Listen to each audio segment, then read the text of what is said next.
Now, let's turn our attention back to vaccinations, but more from the practical application side.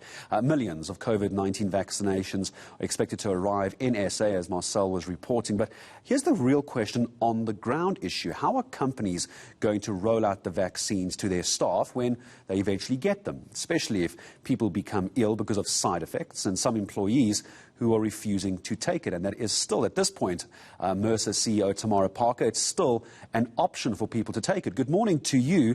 I understand there's 7 priorities that you're going to be focusing on in our discussion about how this is going to work, because right now we're all very focused, as Marcel and I were talking about, as to when these vaccines are going to get here. No one's asked the question, what do we do with them en masse once we get them for companies? Good morning, and good morning to your viewers. I think that's such an important question. I think last year showed us that if we're not prepared, we can be caught flat-footed. And so what we're encouraging organizations to do, first of all, is to ensure that they strategically think about what will happen. And the best way to do that is set up some kind of committee within your organization that's asking exactly the sort of questions that you've just asked me.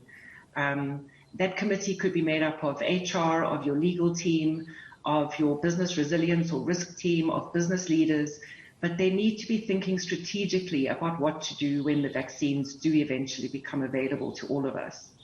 So I know there's this 7 priorities that I'm hearing about as well. Obviously, all priorities, Tamara, are important.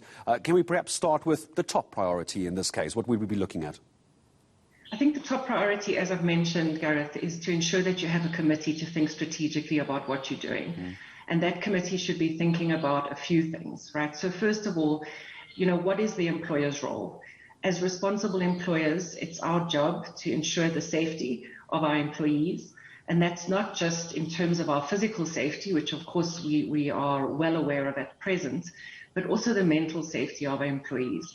I think focusing on mental wealth and how the pandemic has, dealt with different people, and our employees come from very diverse backgrounds, ensuring that we think holistically about all the employees in our organization. I would say that would be the first thing, to put together a committee to think strategically about what you're going to do. I think also that information often keeps changing, right? And if we don't have a committee that's thinking strategically about all the questions that we need to answer, you'll end up in a situation where you are making decisions or handling this, on the back foot, and we wouldn't want that to happen. It's also going to be extremely tricky. It's almost like playing catch in the dark, isn't it? Where at the moment, we've just been reporting that there is another potential variant of the South African COVID-19 strain that isn't effective with one of the vaccines. So we can't just brush vaccinations with the same kind of brush and say, well, if you've got a vaccination, then you're fine. Some people might get one that is considered to be effective. Other parts of the population might be getting one where questions are being raised. And you could very well, couldn't you, as the CEO of Mercer, end up in a situation where some of your staff have gotten the Pfizer vaccine, another group of them got the AstraZeneca vaccine, and one of them isn't as effective as the other. I mean, it just starts getting very blurry and muddy, doesn't it?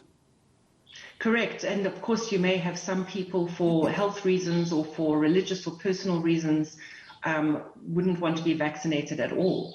I think we started this year kind of thinking 2021 was going to be, different to 2020. And that's where I talk about mental health. I think the truth is that, things like masking, social distancing, I think will be in place for a long time as we, figure out what is happening with either the effectiveness of vaccines or the fact that you might have a workforce where some are vaccinated and some aren't. So I think that people who are feeling that everything's going to return to normal and that masks or social distancing are something in our past need to be aware that we need to consider these things as we go forward, that they probably will still be in place. Tamara, in the last 30 seconds or so I have with you, I know you mentioned first priority is getting a committee together for companies, and companies should be doing this now already. Let me give you the final comments in the last 30 seconds or so. Give me perhaps one of the other priorities that you think viewers should know about. I think we need to consider whether we will give paid leave to employees that potentially develop side effects from the vaccination. I know that we've done a survey across Europe, the Middle East, and Africa, and 80% of those companies are saying no to paid leave. I think that's something we need to consider. And then I think also ensuring that we are being honest and informed with our employees about health education and encouraging employees to receive vaccinations where possible. There's so many other priorities as well. We just wouldn't have the time to go through all of them, but I appreciate you speaking to us. Mercer CEO Tamara Parker, two of those priorities about leave and the other one about committees in companies as to how to handle this vaccine rollout when eventually we do get it for the rest of the population.